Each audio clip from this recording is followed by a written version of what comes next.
Election chaos 2020. You knew it was coming. After months of engineered chaos on the streets, engineered chaos came to America's polling places.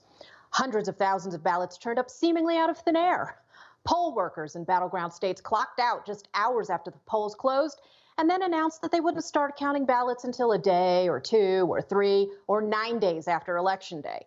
Shockingly, in the nation's most hotly contested districts, Republican poll watchers were blocked from exercising their legally protected rights to observe ballot counts. This was the crazy scene in Wayne County, Michigan, where GOP observers got locked out of a voting center on Wednesday.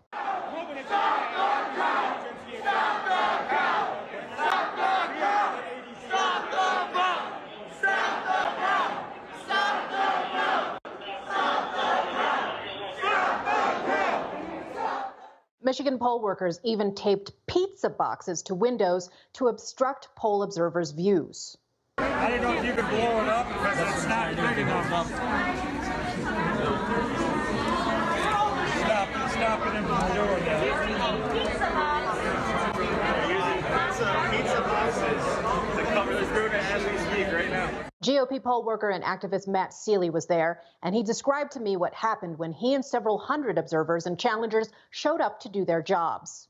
All of a sudden, they locked the doors and said, we're at capacity, no one else is coming in. And then they announced, if you guys want to go get lunch, go get lunch.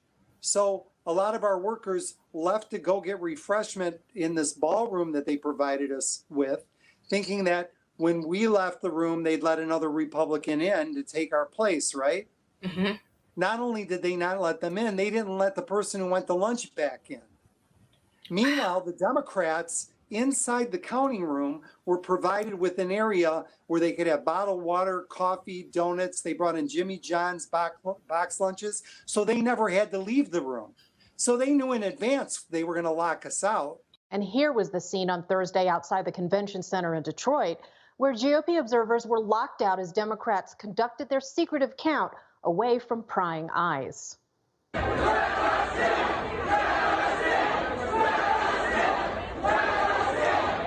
As I warned you weeks ago, anti-Trump forces have used COVID as a grand ruse to hijack the election process.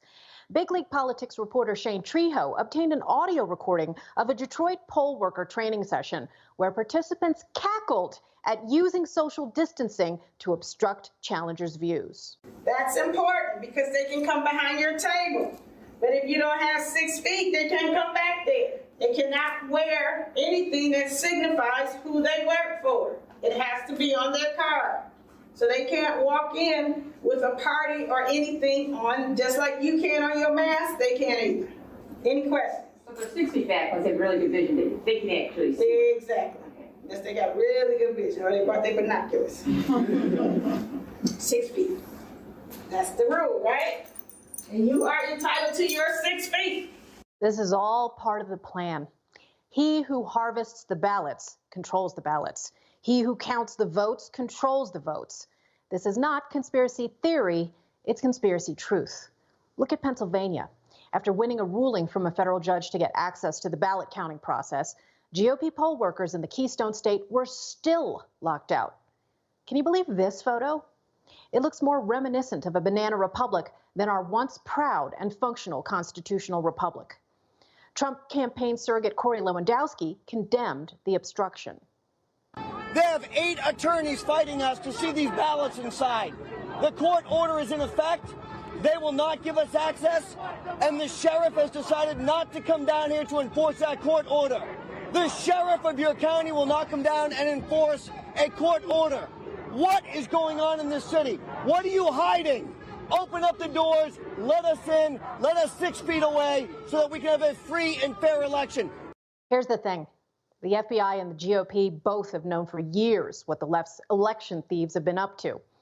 Independent citizen journalists and watchdogs like Megan Barth in Battleground, Nevada, have collected evidence of dirty voter rolls for years, and nobody did nothing. And so I've been reporting on voter fraud for 5 years. We had a whistleblower from the post office come forward in 2016 saying that ballots went missing. We handed all of our evidence, including 3,000 envelopes, over to the FBI. These envelopes represented returned campaign mailers from supposedly actively registered voters. We turned all of this evidence over to the FBI, the local FBI office, and they never opened the case. It's going to take all hands on deck to stop this long-planned steal. It demands the very kind of coordinated and concerted citizen activism that the establishment GOP has long neglected. Look, many Beltway Republicans are AWOL. Where are they? But the rest of us who are fighting to preserve a sovereign nation for our children and grandchildren have no choice but to raise hell and raise our voices.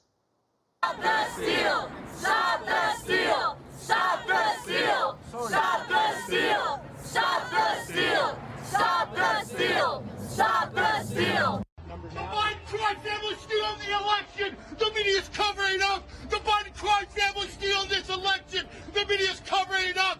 If we don't speak up now, it's people like this homicidal maniac and his mob pals who are going to run this country. Right now, I will blow his brains out. I'll kill him. Trump is a racist. Trump is a racist. You just watched Newsmax TV, America's fastest growing cable news channel, now in more than 70 million homes. You can get Newsmax TV on your cable system or check your cable guide. And if your system doesn't carry Newsmax, call them, tell them you want Newsmax TV, because we're real news for real people.